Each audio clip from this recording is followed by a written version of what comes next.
პატარებო, მინდა მოგიყვეთ ნამდვილი ამბავი ტიტასა და მარიტას შესახებ. ისინი იყვნენ და-ძმა და ცხოვრობდნენ დიდი ხნის უკან. ზღვა ლამაზი იყო, შვიდი და ცისფერი. დიდ ხის გემზე იდგა პატარა ბიჭი, სახელად ტიტა და მის გვერდით მისი და მარიტა. ტიტა 10 წლის იყო, გამბედავი და ცნობისმოყვარე. მარიტა კი მშვიდი, მხიარული და სულ იღიმოდა.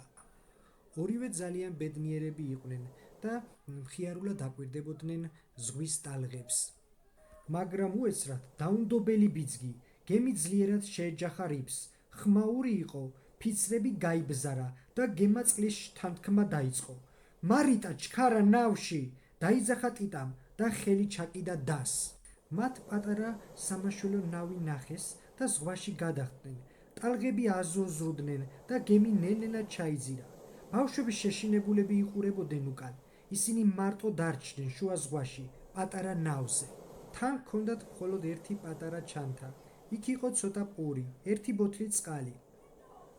მარიტას თვალები აუცრებლიანდა და ტიტას მუხლებში თავი ჩადო. მათ მთელი ღამე ნავზე გაატარეს. ამასობაში გათენდა, მზია მოვიდა. ნავიდან მოჩანდა კუნძული, მწვანე ტყიანი, თითქოს რაღაცა სპირდებოდა ბავშვებს. ნახე ძამია კუნძული, დაიყვირა მარიტამ. ისინი მიადგნენ კუნძულს და ნაპირზე გადავიდნენ. სველი დაღლილები, მაგრამ იმედით სავსენი.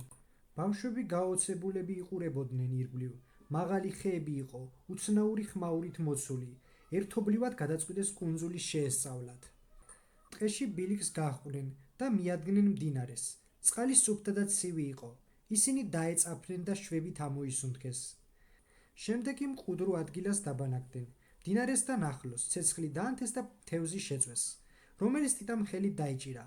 პირველად სიცილით ჭამეს, თითქოს დილიდან არაფერი მომხდარა. მაგრამ უეცრად ხმაური, ხეები შეირხა და შორიდან ტრიუმფალური ფეხის ხმა. ტიტა რა არის ეს?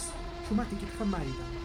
და უცებ დინოზავრი, გოლიათი ტირექსი გამოჩნდა, დიდი შაშიში, მძიმედ მოსიარულე. ბავშვები შეშინებულები გაიქცნენ და ბუჩქებში დაიმალნენ. ჩუმად სუნთქავდნენ. ტირექსი ისევ იდგა იქ, როგორც კოშკი. ტიტა და მარიტა გაიქცნენ. ტირექსი კი გამოეკიდათ. ამ შენიშნა ქვის ღვიმის შესასვლელი. მიადგნენ და შიგნით შევიდნენ. იქ პატარა მაგიდა იყო, ხის საწოლი.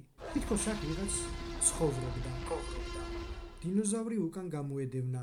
მღვიმეში შესვლას ლამობდა, მაგრამ შესასვლელი ზედმეტად პატარა აღმოჩნდა მისთვის. ბავშვები შიშით შეჰყურებდნენ, მაგრამ მღვიმე მტკიცე იყო. დინოზავრმა ვერაფერი მოახერხა და წავიდა. ბავშვებმა შვებით ამოისუნთქეს და უეცრად დაინახეს ის პატარა საოცარი საყვარელი მაიმუნი, რომელიც ხის საწოლზე იჯდა და ცნობისმოყვარე თვალებით უყურებდა მათ. პირველმა დღემ კუნძულზე მშვიდობიანად და საინტერესოდ ჩაიარა ბავშვებისათვის. პირველი სერიის დასასრული. გამოიწერეთ ჩვენი არხი. გაგრძელება იქნება.